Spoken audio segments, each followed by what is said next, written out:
I'm going to tell you guys about the worst thing that ever happened to me.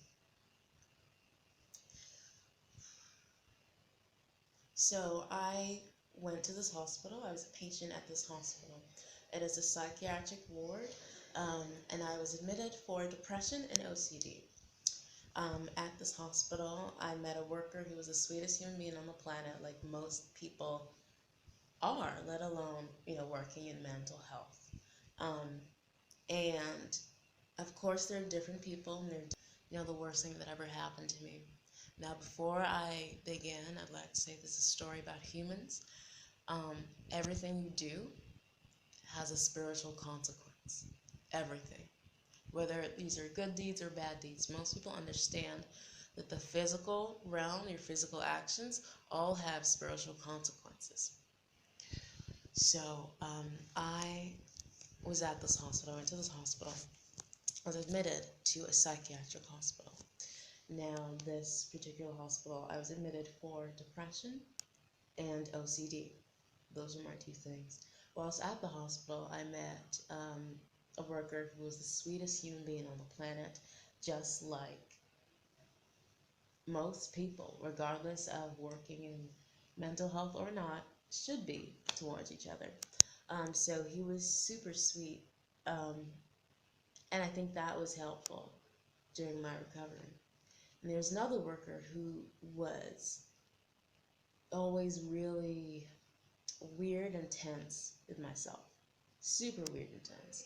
And a lot of people would say, oh, that's just this person. Oh, that's just, and would often excuse it.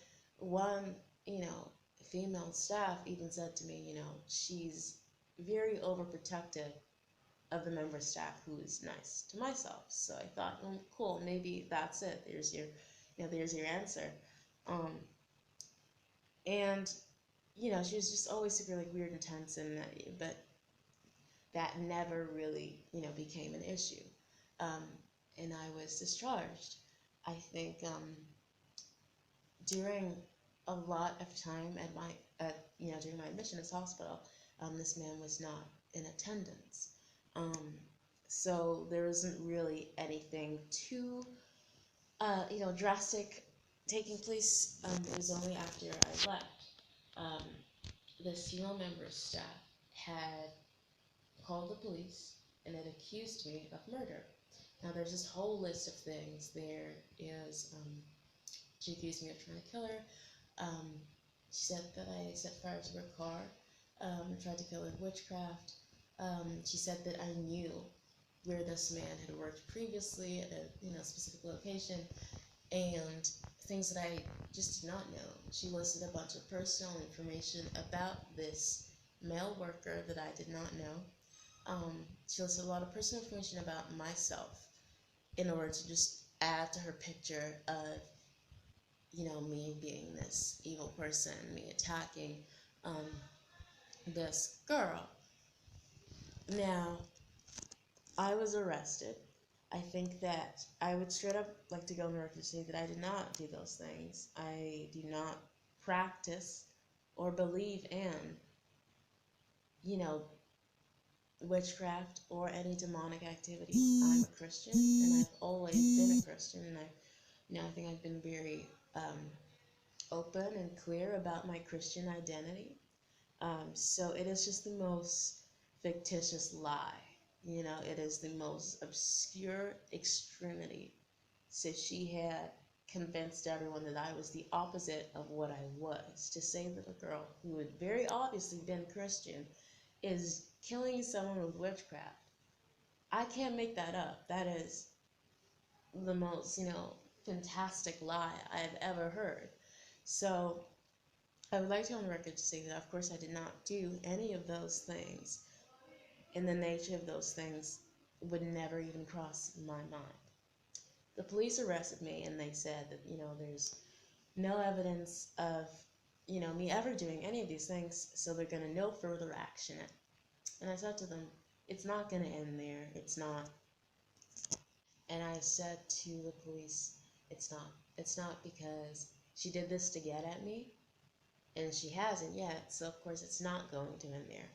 And I was right, because about a week later, I get a letter to my house saying that, from the head of the hospital, saying that because I'm a violent person, because I'm an unsocial person, all of these things, in the future I will have no, like, limited hospital services. So, no or limited hospital services, which includes like A&E in the hospital and psychiatry.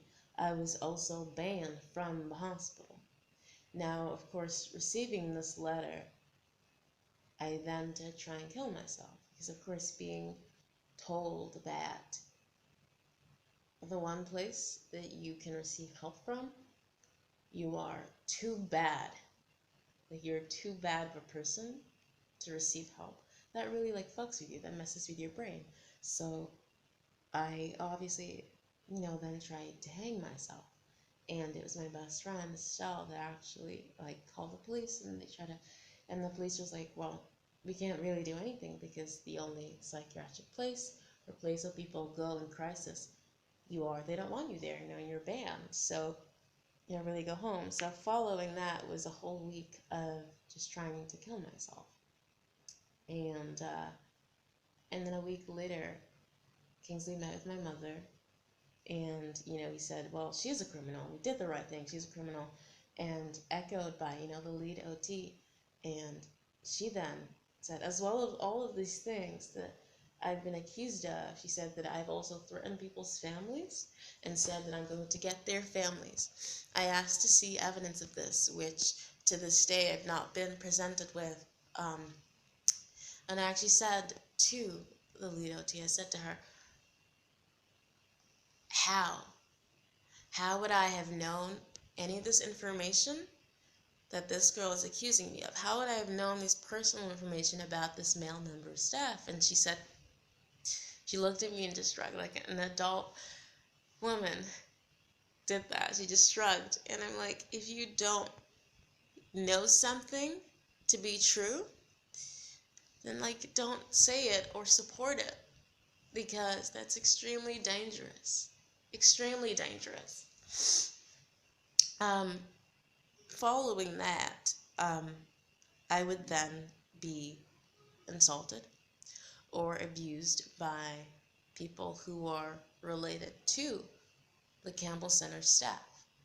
Now, most of you in this hometown have seen this online, but my OCD thing is washing my hand, touching the grass, or walking. So say if I'm trying to get from point A to point B, I will walk a certain distance, feel like I need to start again, go back, and do that a few times before I can continue on my course. So, like, during this part of my life, I'm just completely stressed. Of course, I still have that in my brain. I had a member of staff scream in my face and say that you are a violent person. And then he listed something that happened during my first admission, right? So he didn't say you're a violent person because, it's evident that you've done violent things. He listed something that happened whilst I was my first admission. A dispute between myself and another patient. Well, I guess he's right then. I guess he's right. I am a piece of shit. Because I think if we were to go back and to take every single thing that everyone has ever done, then we'd be condemning every single person. Genuinely. Are you kidding me? But I then reminded him that I've not done anything to these people, and he said, it doesn't matter if you haven't done anything. Just you being here, as in like my existence in the hospital area, which is 2 minutes away from my fucking house, upsets his coworkers. And I don't think that I'll actually ever forget that sentence. I think that having someone speak to you and say, you are a violent person, you are a bad person. Now here's the thing, some people hear voices that tell them that. Some people have low self-esteem. I've never had that, ever, in my entire life. The doctor asked me if I heard voices that call me ugly, and I said no, I don't hear voices, and if I did, why would they lie? I was always super confident. And yet, these people were doing things to make me unconfident. And the sick thing is they didn't realize that that was the only thing that was happening, right?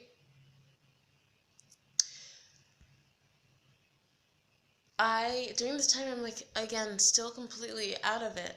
One of the people in Milton Keynes takes a screenshot of myself. They take a video of myself and I'm out in public and I'm freaking out and I'm just being insane. I'm repetitively walking, touching the ground. I have not seen this video, but they had posted this on a crime watch. And straight away, like a lot of strangers that I did not know were saying, she's a burglar, she's this, we're all adding these negative things.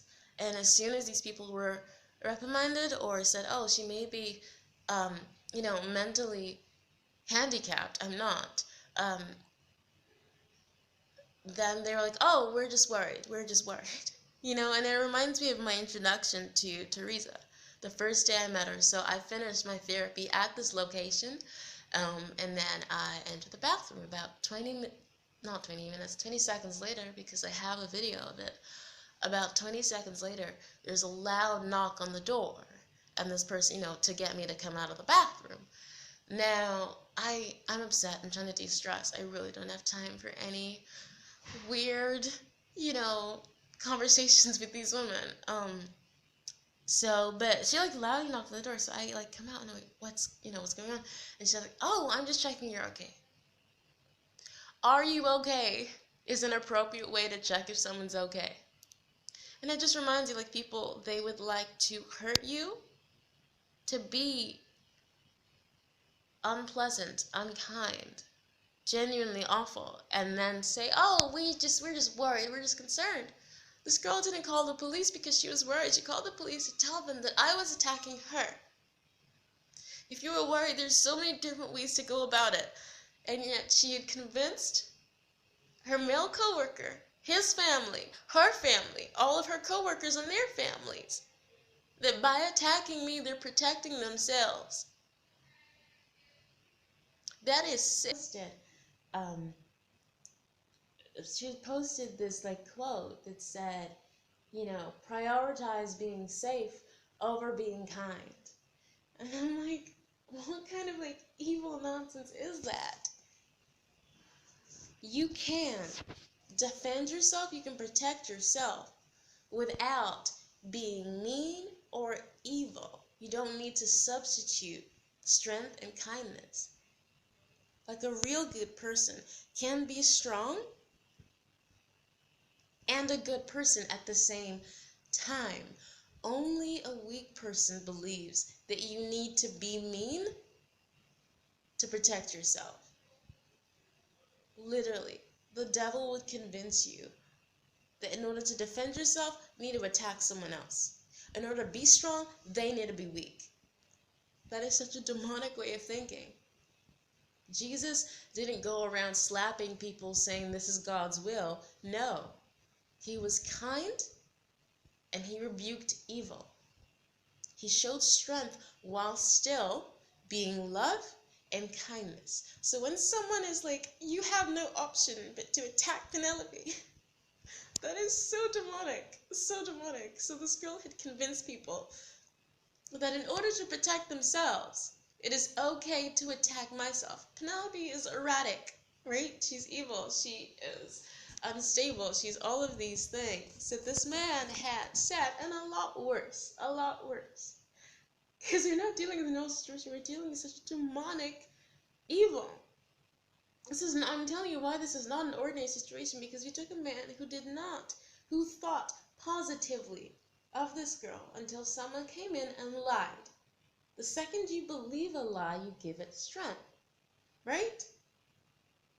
A demon is 10 feet tall when you are afraid of it. 1 feet tall when you don't even care. And non-existent when you rebuke it. And it's just scare tactics. So for someone to say, oh, that patient that you didn't hate, she's actually going to kill you. And you need to tell your mom that, tell your dad that, and we need to have her arrested to protect yourself. And they all agreed with that. Sick. The devil has scare tactics. That's it. The devil wants to keep people afraid in order to control them, genuinely. If you keep someone in fear, you control them. And let's go back to, this is the same girl that other members of staff who've known her would say she's overprotective of this man. The idea that she would lie to protect him makes perfect sense. And yet for a girl who has shown positive emotions to this guy, no one in the world is perfect, and I'm not saying that I was ever perfect. But for this man to have memories of me having pleasant, non-evil conversations, and to still believe that I am this low self-esteem, ugly, evil, unintelligent, jealous, erratic, unpredictable, violent, bad person. That's not natural. That's not natural. Now, if these guys were to begin a connection, that would be a demonic connection. And the consequences of this would not be positive. It's Christmas Day, and I am spending it inside of a hospital. I am in awe that a lot of these people who worked at the Campbell Center and their friends and family, people that I've known and grown up with, you know, like the Roberts, or Amanda's dad is my piano player, or the Cuts, people who've seen me grow up are okay with their family members who work at the Campbell Center doing this to me, destroying someone's life. Ask your son, who I went to school with, if I'm capable of these things I've been accused of. Ask your boyfriend's younger brother, who grew up in our house, if Palumi is insecure or a piece of shit or any of these things that you guys have called me. Ask them.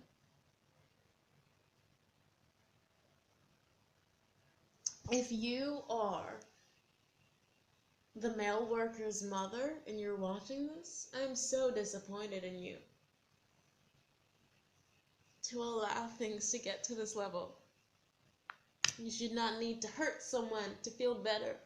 And I'm surprised that you believed